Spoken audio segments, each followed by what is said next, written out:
不到得来全不赔功过。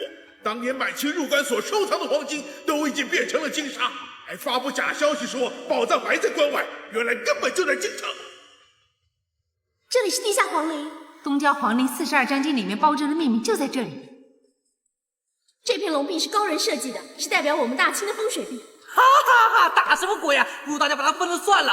好啊，我们拼死拼活不就为了这些？现在我们随便抓一把都一辈子吃不完了，还打个大西瓜哦。对，你说的对，好不好啊？好。韦小宝为了给师傅陈近南报仇，精心设下圈套，将冯锡范骗到东郊皇陵。当冯锡范抵达皇陵后，才发现自己被韦小宝算计了。此时，韦小宝一身东方不败的装扮现身，让冯锡范当即出言嘲讽：你承继了女人的功力，连自己也变得不男不女了。对呀，我好尬意你哦。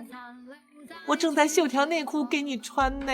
面对冯锡范的嘲讽，韦小宝毫不示弱，飞身而下，与冯锡范身边的六合童子缠斗在一起。打斗中，韦小宝使出神龙教的金蛇缠丝手，故意戏耍六合童子，还在他们衣服上留下一行字。冯锡范见六合童子被戏耍，恼羞成怒，当即拿出尚方宝剑想要斩杀韦小宝。可当他拔出宝剑，才发现这把尚方宝剑竟然是假的。冯锡范用出六合神功，没想到却被韦小宝的如来神掌震飞出去。韦小宝的功力一夜之间大增，原来在天牢之内，陈近南将毕生功力都传给了他。冯锡范用出自己的独门绝招移魂大法，他将银针插入六合童子的体内，用一根红绳来控制六合童子。在移魂大法的操控下，六合童子失去自主意识，不知疼痛犹如牵线木偶，一往无前地朝目标进攻。韦小宝临危不乱，用出化骨绵掌击飞六合童子。随后，韦小宝在龙儿的指示下，也用出针线控制六合童子。紧接着，他吐出口水，用出寒冰掌打断了冯锡范控制童子的红绳。这样一来，冯锡范无法控制六合童子，韦小宝则趁机操控六合童子，朝着冯锡范发起攻击。冯锡范为了摆脱六合童子，只能用出全力斩杀六合童子。接下来，两人再次展开正面厮杀，打得难分难解。混乱中，不慎掉入了一处洞穴之中，而这处洞穴正好是东郊皇陵的秘密所在。眼前的景象让两人大为震惊，当年满清入关所掠夺的黄金全都化为金沙，埋藏在此，而所有人苦苦寻找的42章经隐藏的终极秘密，正是这堆无尽的黄金。洞穴的龙壁更是高人精心设计而成，代表大清的风水壁。即便是发现如此巨大的秘密，两人依然没有停手。复仇与夺权的执念让他们继续在皇陵之内拼杀。冯锡范不小心踩到了一处机关，只见水中瞬间飞起无数飞镖，两人纵然武功高强，也没能完全避开飞镖。其中冯锡范的伤势更加严重，为了逆转局势，冯锡范将银针插入自己脑袋，用这种极端的方法逼出自己体内的潜能。在银针的作用下，冯锡范封住自己的奇经八脉，功力瞬间大增。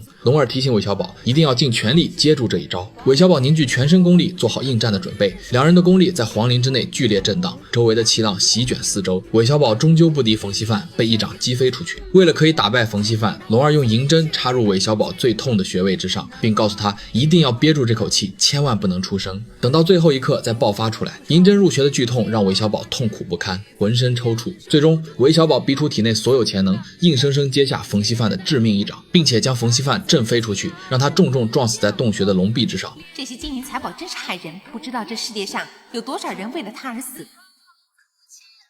唉，以免他再次危害人间，我决定把这些金沙都搬回家藏起来。小宝，快点把龙壁打碎，龙壁一碎，大清就会灭亡。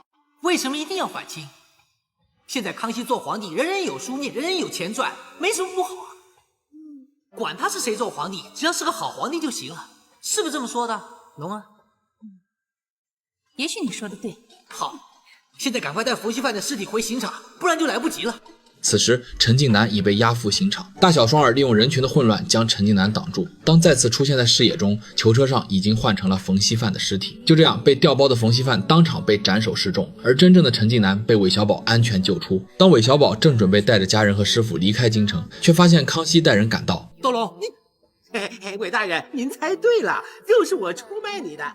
这个人真是狗改不了吃屎。是啊，是啊，皇上，实不相瞒，小宝今天已经身怀盖世武功，就凭你这里的人，恐怕是挡不住我做任何事。任何事？是，包括取你的人头在内。不过我实在想不出有什么借口来杀一个天下人都爱戴的好皇帝。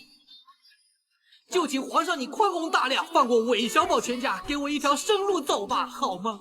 康熙念及他重情重义，多年来立下的功劳以及两人的兄弟情谊，并未怪罪于他。最终，韦小宝厌倦了朝堂的尔虞我诈，彻底告别康熙与京城这个是非之地，带着自己的5位夫人奔赴世外桃源。我随随便便就把皇帝给唬住了，众老婆，我们算了。